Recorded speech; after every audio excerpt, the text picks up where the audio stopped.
High intensity interval training has this crazy ability to mobilize and shuttle fuel for energy. Glucose, glycogen, and fat are all fuels that the body uses for energy. How can we use our knowledge of what HIIT does to optimize our session for fat loss? Should we eat beforehand? All right, before we get into things here, of course, I have to make the disclaimer, do what's right for you. I know you don't want to hear that. I know you much rather me tell you yes or no, take the guesswork out of this stuff, or at least that's how I prefer my information. Like, don't give me no maybe, don't give me no it depends. What do you think I'm asking you for? But we have to be responsible. We aren't all metabolically identical, but there are still some general principles that humankind share, that we all share, that we're gonna get into. So this information will be as concrete and actionable for you as possible. Talking about fat loss specifically, let's get into it. We're gonna go over 3 principles to keep in mind. The first general principle we must understand is last in, first out. The body isn't interested in using stored fuel if you just ate. The other day I helped my sister move out and we rented a U-Haul. Shout out U-Haul, sponsor me.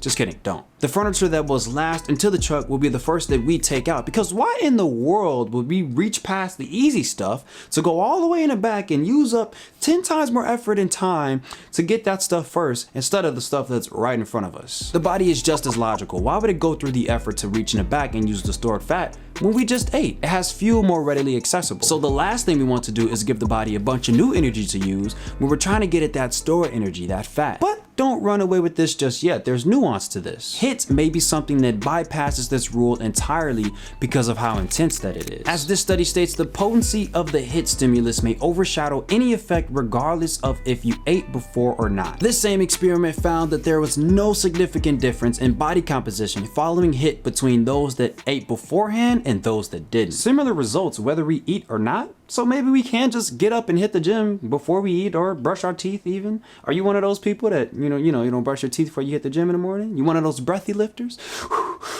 Hot breath spewing all over the place, unbrushed teethuses. So eating beforehand may not have as much impact on fat loss as we would like to think. However, I would still caution you to avoid certain foods. Some foods provide a higher concentration of glucose to the blood, the go-to fuel of the body. You know them, you love them. Bread, rice, pasta, carbohydrates. We just don't want to give the body more free energy to work with because we're trying to target that stored energy that we already have, that fat. You may think that fat is the only stored energy that we have, huh?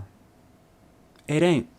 Muscle protein can be used as well. Which leads us to principle number 2. HIIT is highly catabolic. Catabolic means to break things down. This is actually part of what makes HIIT so effective, is because of course it's gonna sop up a whole bunch of energy, glucose, glycogen, and fat, and it's gonna break all that stuff down. In the state of breaking things down, it's not necessarily interested in building anything, so it's not creating new fat, which is the good part. However, it also isn't interested in building new muscle. All right, tell your neighbors to shut up, get the crying baby out of the room. This is the most important part of the video. This is where the balancing act of eating pre-workout comes in. Muscle is the fat burning machinery of the body. Don't let anyone give you fat loss advice if they aren't talking about how precious your muscle is. Which brings us to principle number 3. The balancing act is to maximize fat loss while also preserving muscle. Remember how I said the glucose is the preferred fuel of the body? Well, it's more open to using protein for energy when glucose is running low, i.e. through HIIT. And protein is what our muscles are made of. So we got 2 things threatening our muscles: the general catabolic state of HIIT and low glucose. So the goal is to fortify our muscles in this catabolic state. One way we can do that is through eating protein. There aren't any studies that look specifically at pre-HIIT nutrition to measure the preservation of muscle. However, the evidence for taking protein for muscle protein synthesis is as true as it comes. And this is where we can get all in the nitty gritty. What type of protein do I need? How many grams of protein do I need per kilogram of my weight? If I were to regurgitate the research that I did for this video, you will walk away more confused than you were coming in. I did the research while I watched 2 grandmasters break the world record for the longest championship chess match.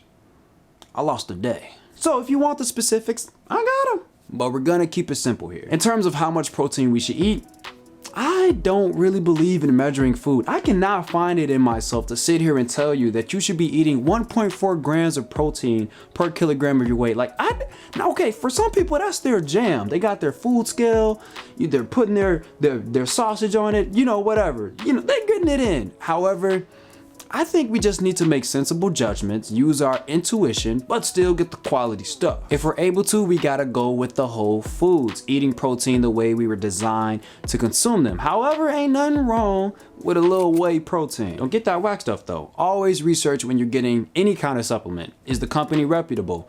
What do the reviews say? Do they even have reviews? Does the website look jank? Is it from a mom and pop shop? Do you trust mom and pop? You see where I'm going with this. It may be a little bit more expensive to get the higher quality stuff, but it's worth it. That's the way it's supposed to be. Supplements aren't really the thing you want to skimp out on. You want to make sure you get those right so they don't burn you. All right, the value in this video comes at a cost. The like button. Please and thank you. I'm gonna get up out y'all.